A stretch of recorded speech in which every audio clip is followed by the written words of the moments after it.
up, everybody? Welcome to another exciting edition of the world-famous low-budget show with Damon Millard. That's me. Thank you so much for joining me. Thanks for continuing to check us out. We've had a pretty big hiatus recently, mostly due to me being busy and stuff, and I wanted to upgrade the equipment, and we did that a little bit. I got some new editing software. I'm now editing on Final Cut 10, and it's not Final Cut 7. I can tell you that. It has a cheaper feel to it, but I'm getting around. What do you guys care about that? This is a great episode. On today's show, we have Mr. Frank Terranova is here to terrorize us a little bit. And then also there's a little cartoon segment, and then there's me. There's me, right? Which is probably the best part, I think. I don't know. What's going on, man? Let's see what's going on with me. This week was St. Patty's Day, and I met my girlfriend and her friend out at the bar, and her friend, they're young. Like, I go out with younger, like, my girlfriend's younger than me, and her friend is actually a little bit younger than her. So it was like going out with a fucking college chick. It was like hanging out with college chicks, and that was terrible. I'll be quite honest, man. This girl got drunk, her friend got drunk, and it was like, oh my god, it was like babysitting, man. She's on the train and she's just talking to everybody. I love your hair. Oh, it's so great. And she started crying about 9/11. Oh man, what a fucking day, dude. Yeah, and she was bonkers by 9 o'clock. They didn't even start that early. I gave my head start too. I didn't even meet up with them until 6 or something. I don't know.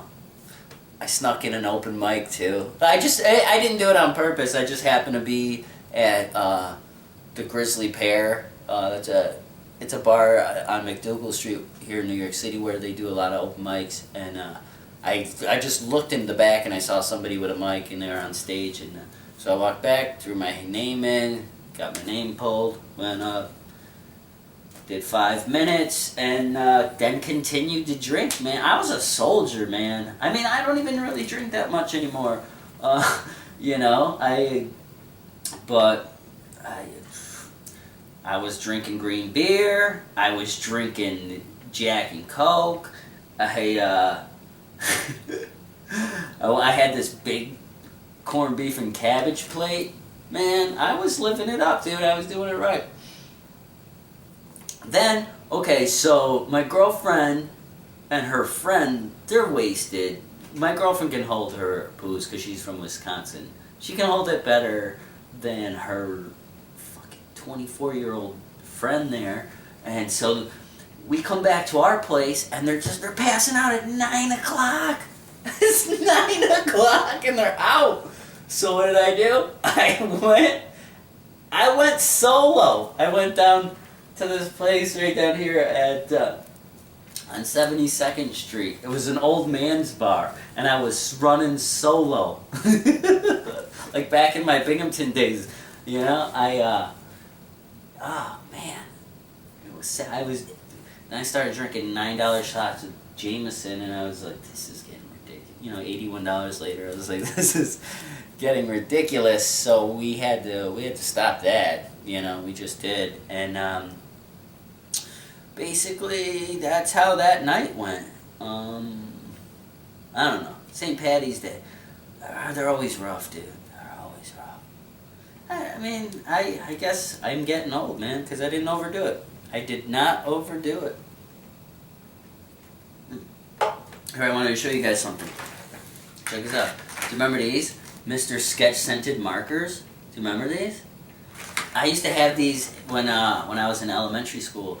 And, I love it. I think they say they're non-toxic, but I think back in the 80s when I was sniffing these things, I think they did get you high. I think you would get high off of them. Here was the cool thing about it. If you don't know what these are, here's what happens. Okay, here's a blue one, right? They're scented. You can just, ooh, that's blue. I think that's blueberry. Let me check the... Yeah, blueberry.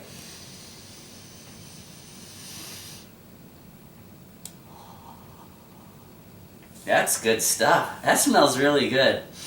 I'm into smoothies now. I've been making smoothies lately. I would love a blueberry smoothie. That would be kick-ass right now. A little blueberry smoothie. These smell good. Yeah. You guys don't remember these? I used to tell a joke about them, and I think that's why my girlfriend bought them for me. I think I got them for Christmas. I think I just was rummaging through something and I came across them. I used to tell the joke because the brown one used to smell like the red one had a cherry on it because it smelled like cherry, and the blue one had a blueberry on it because it smelled like blueberry, and the brown one, it smelled like cinnamon, so of course it had a fucking brown bear on it. That was the joke. Well, part of the joke. Here it is, the cinnamon one.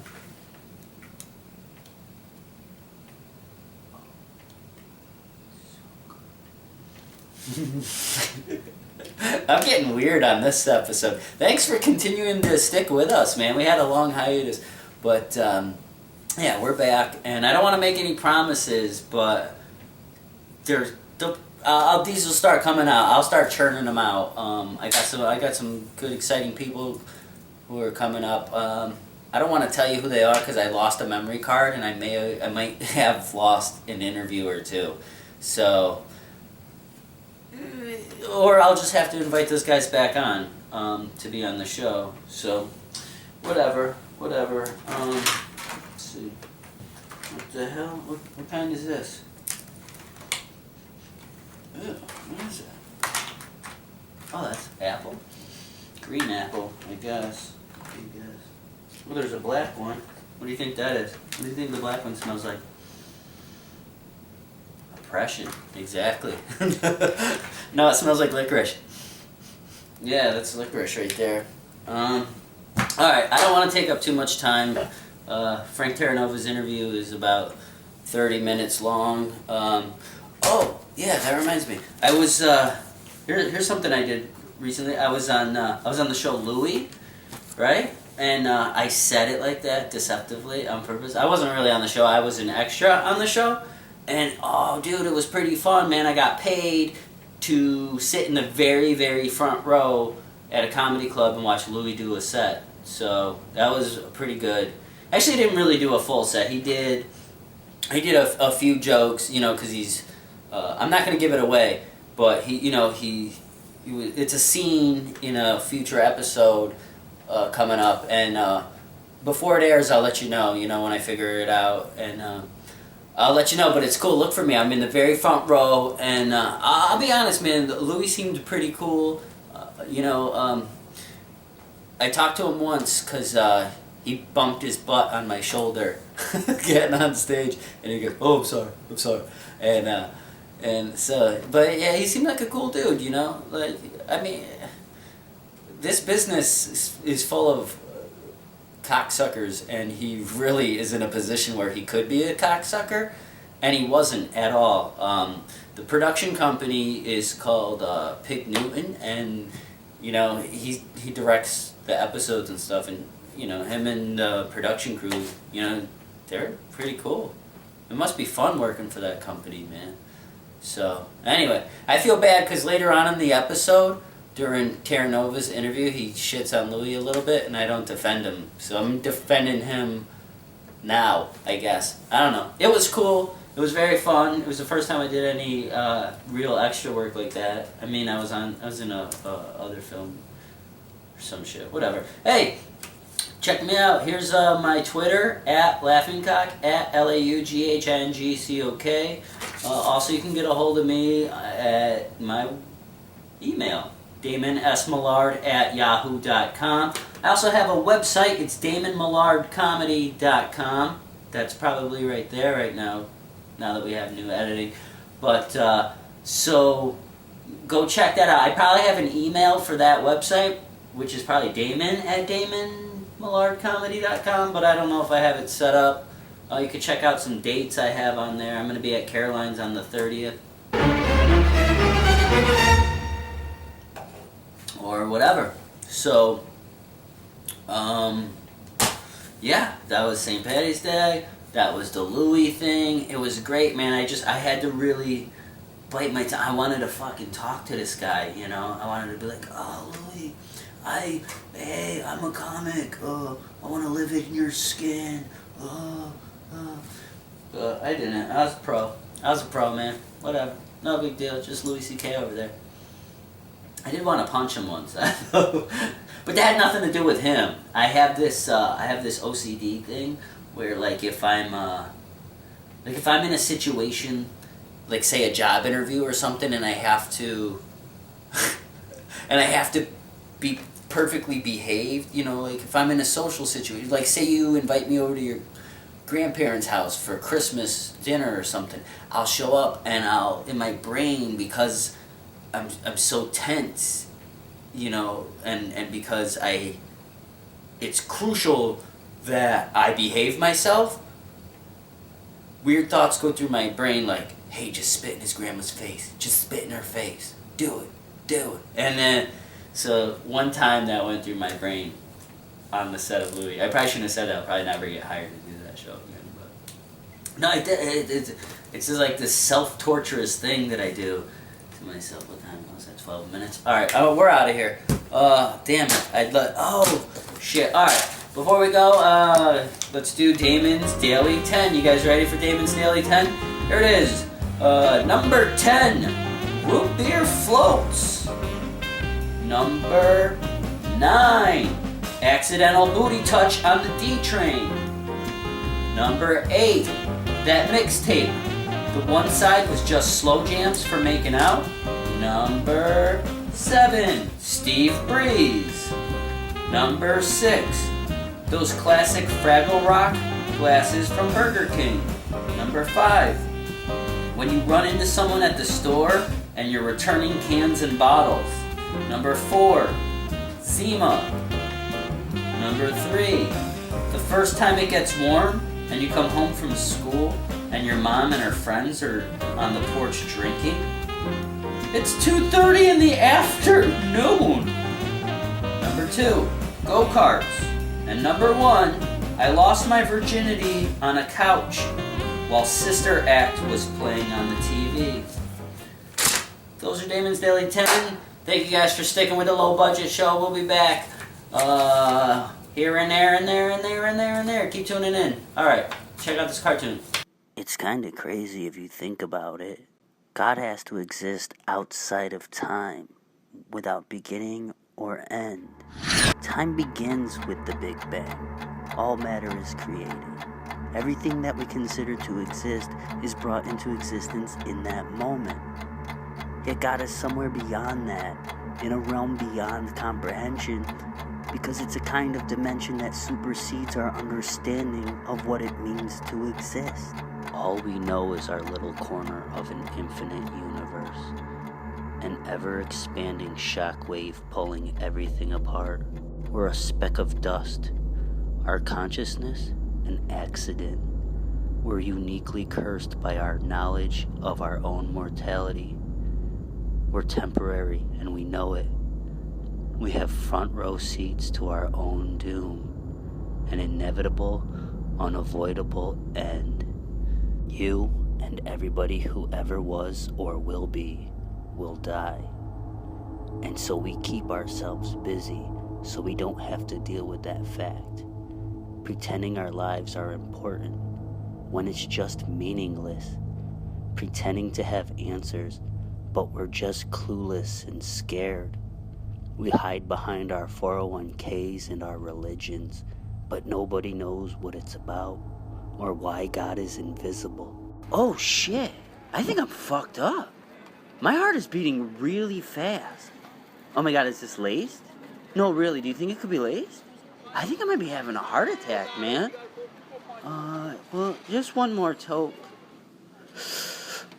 I think so.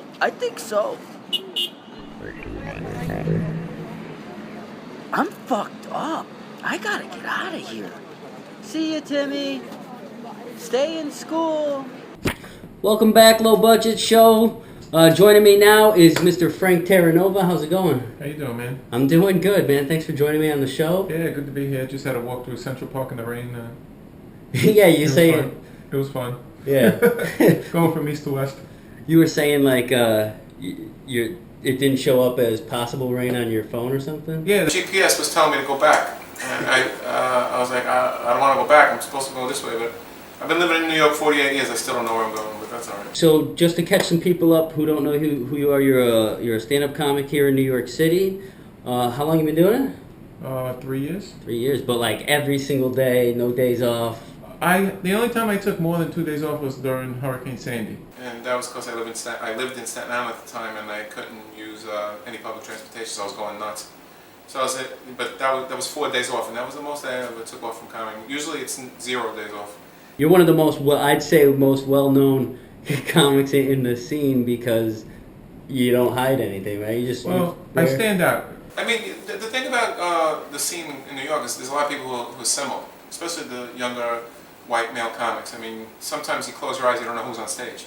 So I guess I stand out because I'm older, do somewhat of a throwback. People say I'm a throwback to the 80s. Yeah. So, and I'm offensive, and to say the least. So, I do stand out. Did it hurt you that you started late, or do you think that helped you because then you actually had shit to talk about? Well, both. It helps me in that I got good quickly. Yeah. I know who I am. I have a persona. I don't need 10 years to develop. How it hurts me is nobody's really checking for a guy in his 40s. So it's like I'm not very marketable. Yeah. So it's plus and minus, Do you get nervous up there at all, or? No, I never get nervous on stage. I get nervous when it's another step. When it's a challenge, like if I go into like an alt room, I get nervous. I get nervous when I did my first black room. Yeah. Or if I do something like that where I know somebody's going to be watching me who might be able to help me. Like anything that's another step is going to be nervous, but like if I'm doing something that I'm used to doing, like a bar show or an open mic, obviously I'm not going to get nervous. But yeah, I did a black room for the first time a couple of weeks ago, and I was really nervous because I've done mixed crowds, but I never did an all black room. What was that like? It was great. I killed. Yeah, and it was like, and I was nervous throughout my set. I was nervous. My heart was beating like 100 miles an hour. Yeah. And I did really well, but I was never really like relaxed on stage the whole set. Yeah. So even though I did well and everybody said I did well, I still walked away going, I don't know. I didn't feel like, I wasn't in the zone. You know what I mean? Right. I did. But the material will work because it's tight. It's tight at this point. Right. And my act is geared towards a mixed crowd or an urban crowd. I mean, because the open mic that I came up in was Bar 82, Tino's mic at 4 o'clock, and that was predominantly black. Yeah. So I guess my material, and plus my favorite comics are all mostly black comics. So. And I was surprised how well, because my act is, to say the least, it's a little misogynistic. A little bit. And black women are on board with that shit. They love it. Yeah. The women were laughing harder than the men. But you go into a room with all white people, and all the white girls, like they get all upset, and like the guys ain't gonna like because they don't want to upset the girls. It's just uncomfortable. But I was surprised they were really on board because they're like, I reflect a reality. Right. I just think, aside from the fact that they're very PC, all these comics, they're just like not funny. Like most of them just aren't funny. Do you think that's killing comedy? Without a doubt. If someone's nervous to even explore an area, I mean that's doing a disservice. Well, if it's not you, it's not you. I grew up in a mixed neighborhood. I grew up in the 1970s and the 1980s, so I talked the way people did back then. Right. And anybody my age still talks like that. So I'm just being who I am, and they're being who they are. But I'll tell you, when you go into one of these rooms where it's like mostly kids from the Midwest and whatever, I just don't find them funny. And they laugh, and it's like a circle jerk because they laugh at each other's jokes. And it's more of a disservice to them because when they go into real rooms, like I've seen it, they go down in flames. Nobody gets it. Because they're laughing at each other's jokes, and then they go to the next open mic and they laugh at each other's jokes, and it's not genuine support; it's fake. If that's your room or whatever, you think you're killing, and then you go out and you play like a real club on a Friday, Saturday night where it's like older adults who fucking paid for a babysitter. Right. They're paying for the 2-drink minimum. They paid full price admission. Like you get in front of those people and you realize you don't identify with them at all. Real America. Well, you know what the problem is? I think a lot of these kids, they're very young and they didn't start. Their idols are like Louis C.K. and guys who came after that. And Louis C.K. is a great comic. I mean, he doesn't need my endorsement, but he doesn't do any crowd work. And like, they look at a guy like him and they get influenced by him and they don't do any crowd work. And you have to do crowd work when you play a club or any room. You have to. The audience wants you to do. Anything ever weird happen to you, like since you've been doing stand-up? Like, I got challenged to fights on stage. Like, Yeah. a comic told me he wanted to fight me like a couple of weeks ago. Right. Yeah. Just a couple weeks ago? Yeah, it was a black guy. He was like a guy from Michigan. He wasn't from here, and he was upset that I was doing all black jokes. And he was like, "What are you?" I said, "I'm Italian." So he goes, "How about if I call you a guinea?" And I said, well, you're going to tell a joke while you say it, or you're just going to Yeah. yell out racial slurs? And he's like, what do you weigh, 150 pounds? I'll knock you out. I'm like, you want to fight me? Like, I handled it well, and then he shook my hand after the show and said he was sorry, but it was just the first time that it was the first time that ever happened when I told that to people. I said, that was the first time that ever happened. They were like, really? Like, they expected that happens all the time. Really? That was the first time that ever, because usually when you're on stage and you got a microphone, people leave you alone. The clubs should be watched for people who get out of line because things happen, man. Well, yeah, the people police the room pretty well, Yeah. especially like I do a ton of one-nighters though, where it's like super loose, and you got to be able to swing. I think you would be really good in those situations. Right. Whereas, like, getting back to what we were talking about, if you're coming up in a room where it's all your friends, when you finally find yourself in like one of those roadhouses, you know what I mean? Right. Like, what are you gonna do? Everybody's going to bomb from time to time. I mean, I'm just getting used to it. In the beginning, when I would do poorly, I would like want to quit comedy. Yeah. And I, even the best comics bomb. I mean, Richard Pryor bombed. Yeah, So it's for like sure. everybody bomb. I mean, and it has nothing to do with your abilities. It's just they decide they don't like you and they're not with you.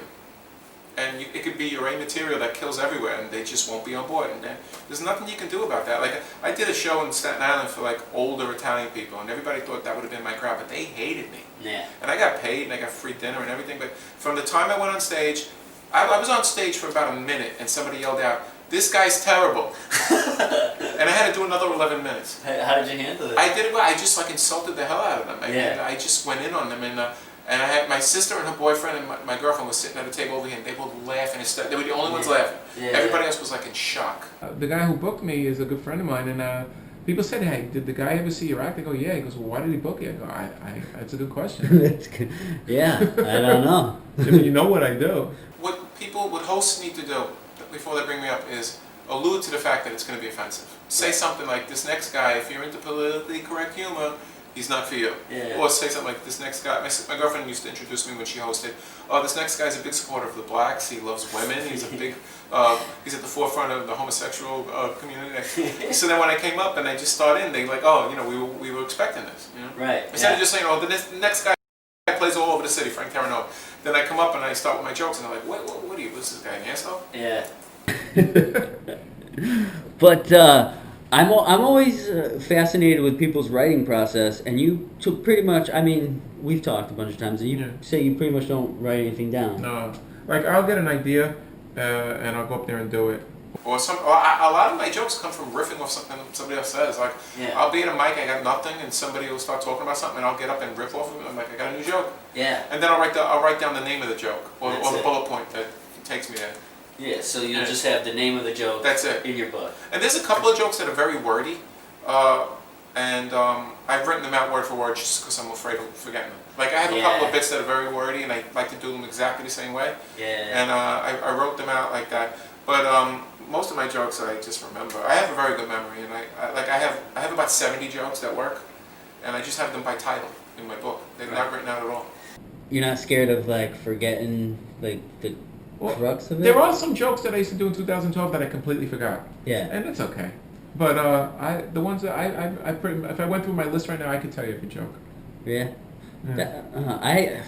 I have this master list that would just be the name of every joke I've ever written. Even if I've kind of retired it, I'd still like it in there in case there's like something to pick at later. And then like I'm obsessed with forgetting it, and I do. And then the more you write, the more you have to do maintenance to remember the old stuff. Yeah. Yours seems simple because you can just be Well, free. I have a very good memory. And I don't get high and all that, so Yeah. I have clarity. Yeah. I think I need that. I also have a little bit of OCD. Yeah. Yeah, so it's like that helps me.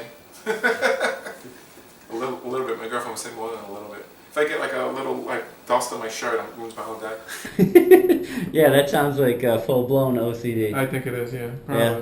Not full blown. Like I don't have to. I don't Right. have to like turn the knobs 100 times, Three times. but I'm just a neat freak, I guess. Yeah. So when how did you decide to get into comedy, and did you just say fuck it, let's do it? Well, I was acting. For about 11 years. Oh, really? I And, didn't know that. and I was a playwright as well. Like I was acting, and then I wrote a play, and I put it up, and it got a lot of attention. Then I did another one, and then I did my third play. This is in 2003. After 3 years of acting, I did my third play, and the Daily News wrote a big review and called me like the next thing to watch. Like Dennis Hamill in the Daily News Wrote an article about me and called me the next, big thing, and I was So like, he was wrong. and then I started getting phone calls from everybody, and I was like, oh, my career's gonna happen. And then it just died down, and I was like, Yeah. all right. So I wrote like 9 plays, and I did that for about 10 years, and then I just got frustrated. It was just like I was stuck in theater, and for those people who don't know, theater is a place. You think comedy is like you don't make money in comedy? You really don't make money in theater. But at least, what the thing about it, the difference between comedy and acting is with comedy, I could see a light at the end of the tunnel. Because I see people from our scene making it. Yeah. But in theater, in acting, nobody made it. Well, yeah. Zero people made it. Zero. Zero. But so it was like, and then I always wanted to do comedy because I was a funny actor. I was funny as an actor. My timing was great. And everybody was like, oh, you should always do that. And believe it or not, even though I did theater, even though I got up on stage and did plays and wrote the plays and directed them and self-produced them, comedy is harder. It's because you're breaking the fourth wall. Yeah. And acting, you're protected, and people respect a play. They sit there quietly. Right. Even when it's bad. I was taking care of my grandmother who had Alzheimer's, and I was caring for her, and I didn't have time to do much. But I started thinking I wanted to try comedy, so I read the Judy Carter book, Stand Up Comedy, the book, and then I read Comedy from the Edge, and I'm Dying Up Here, and every comedy book on Amazon, just every book they recommended. I read about 15 books, and then I went online and looked into open mics in New York, and for 3 months I wrote a 5-minute set. Yeah. I rewrote it. I memorized it, and I went to my first open mic, and I crushed. Yeah. And then I went to my second open mic, and I died with the same material. And then I just started getting up every night, and that was like in October of 2011. I want to get back to acting. I mean, I'm doing this. I like doing this, but I hope it leads to acting. I mean, that's still my goal. Right. So. Yeah. A lot of comics don't even talk about that sort of thing. Like I think a lot of comics. I mean, since the Brian Regans and the Louis C.K.'s of the world, there are now comics that are just comics. Back in the day, you did comedy to get into acting. Like Richard Pryor, Eddie Murphy, it was always the goal was acting. Right, yeah. And now it's more like I want to be a comic. I want to be a comic forever. Yeah, and the beauty of that is when those guys make it, like Chris Rock, like he would always fall back and do a special every once in a while. But the reason Chris Rock did that is because he wasn't really blowing up as a movie actor. If he was, he might. See, he never made it. He didn't have the looks or the charisma to make it like Eddie Murphy. Not that he's not a talented guy, but I mean, nobody's gonna.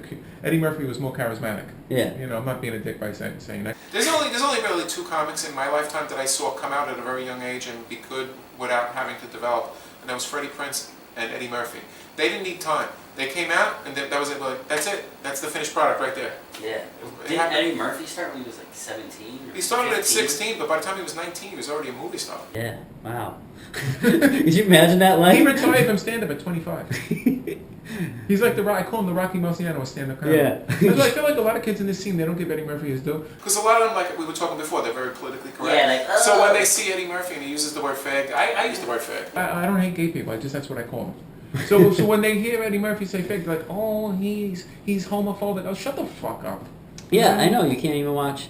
Eddie Murphy Raw is a masterpiece. It's good. I mean, it's better than anything Louis C.K. ever did. I'm sorry. Louis C.K. Louis C.K. is a great comic, but he's never made a classic HBO special. Eddie Murphy Raw and Delirious are masterpieces. They're good from beginning to Bring end. the Pain and Bigger and Blacker by Chris Rock are masterpieces. Yeah. I feel like Bill Burr and Louis C.K. and on, all these guys, they don't do classic specials. They walk out there, they stand with the stool in the water, and then they walk out. That's it, it's over. There's no, I like the way Dice used to come out like it's fucking Elvis entering the building. You know what I mean? A little theatricality. Come on, what's wrong with that? Get dressed up nice. Yeah, there's this thing about Eddie Murphy. There's always those small moments where he's not just racing from punchline to punchline. No, yeah. He's a great act out comic. Yeah, exactly. I think his act outs are amazing. Like he actually becomes another person. It's like that's how you can see the acting in him. There's some beauty in those like low moments where he's not. It's not set up in punchline. Yeah. And so I agree with you on that. He was multidimensional. So was Richard Pryor because they could do act outs. They could do like voices. They could tell stories. They could do set up punch. They could do crowd work. It was everything. People use the expression beast. They call this guy's a beast, Yeah. this guy's a beast. I mean, but I think they use it very loosely. Dice Clay is a beast. I mean, he's what you, I mean, there's certain guys that are like David Tell is a beast. You know, Yeah. To me, a beast is a guy who just blows the room up. You know? Yeah, and just knows how to like keep that energy. Like there's a way of growing it, you know. See, I started out as a DJ. It was the first thing I ever did artistic, and I always feel like I'm still a DJ. I was DJ too. Yeah, I started out as a DJ. Went from DJing to acting to script writing to stand-up comedy. Man. So people always say, "Well, you worried about failing at comedy?" I'm like, I already failed 3 other things. So this is my 4th thing. Best line ever. I've already failed 3 times, so it's like bring on the failure. I was actually surprised when you said that you were an actor because you don't talk about it on stage. Is that like? I'm not like the kind of comic who's like autobiographical. Like I don't say here's my life. I'm more of an insult comic. Yeah, but like that's how people can get on board with you once they know you and like you. A lot of people tell me I should talk more about myself. I don't do that much. Yeah, like I'm nothing like Richard Pryor. He was totally autobiographical. They used to call him Dark Twain. That was his. And I feel like every comic does that. Every comic gets up and goes, "Oh, my mother, I come from this kind of a neighborhood. This is." I'll talk about my girlfriend, but it's only more to insult. It's a setup to say something mean. Yeah, right. Like Eddie Murphy and Dice are my godfathers. You know, like first Eddie Murphy wrote Dice Man comic for the reasons I do stand up. When I'm up, I need it. I need to talk about my life. Like I have to. And you know what I need to do? I need to get a laugh fast. I can't go too long without a laugh. So like I'm quick to get to the punchline. I have to get a laugh. If I can't do a long setup, like some guys, like Bill Burr and like a lot of guys, they have long setups. I could never. Like Bobby Slayton has long setups, but he talks so fast. So it's like okay. Sometimes the setups are really long, but then the punchline is boom. You know? Yeah. He's another guy that I one of my biggest heroes. I met him actually a couple of weeks ago. when was the first time like you were like, all right, this is like I got this. Like I know what I'm doing up there. The first time I used to always do written jokes, and then I started in October. By February, I started going to this mic called Highlands, which doesn't exist anymore, which was a great mic. Yeah. And it was one of those mics nobody's laughing, right? Mm-hmm. And I got up and I just started riffing off the top of my head. It's the first time I ever did that. I crushed riffing. And then the next week, I started just riffing a lot, and I started to crush. And that's when I got into this. So I was a few months in. I started in October. Yeah. That was like February. That's when I became like more like off the top of my head.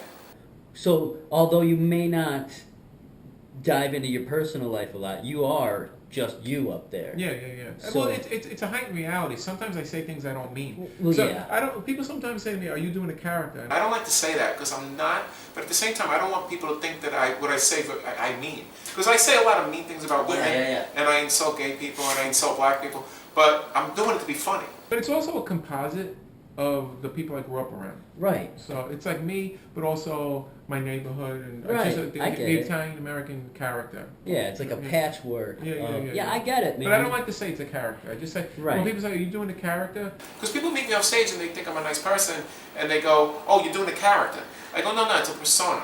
Yeah. And one guy, this guy J.F. Harris, is a really nice guy, and he's a good comic. You know him, right? Well, he's a completely different guy than me, but we get along. Anyway, he said to me one day, he goes, "You know, Frank, your jokes are really good, but you know, your audience is going to be horrible people." I'm like, I don't give a shit. I think some of the audience is going to be people that are like, yeah, that's the way I feel. And then there's going to be other people that are like, oh, he's just a comedian and I think he's a good writer. Right. So, but if both those people pay for the tickets, they're both welcome to come to my show. All right, well, hey, thanks for stopping over, Frank. Hey man, this was fun. Thank you. Yeah, come back and see us again. If anybody, you run a show every Friday, right? The first and last Friday of every month at the Grizzly Pear on McDougal Street. It's called Oven Fresh Comedy. You can find us on Twitter and Facebook. Go check that out. Anything else? Any other ways people can get a hold of you, or anything else you want to plug? Follow me on Twitter at Frank Terranova. Instagram, The Real Frankie T. The Real Frankie T. And on Facebook, whatever, all the social media. All right, cool. Well, thanks for stopping over. It was fun talking to you. I'll have him back on again. That's it for the Low Budget Show. Thank you guys so much for joining us. Remember, subscribe. Like the Facebook page. Next time on the show, I'm going to be interviewing some Scottish broad who fucked the Loch Ness Monster. That's it. We'll see you next time. Thanks.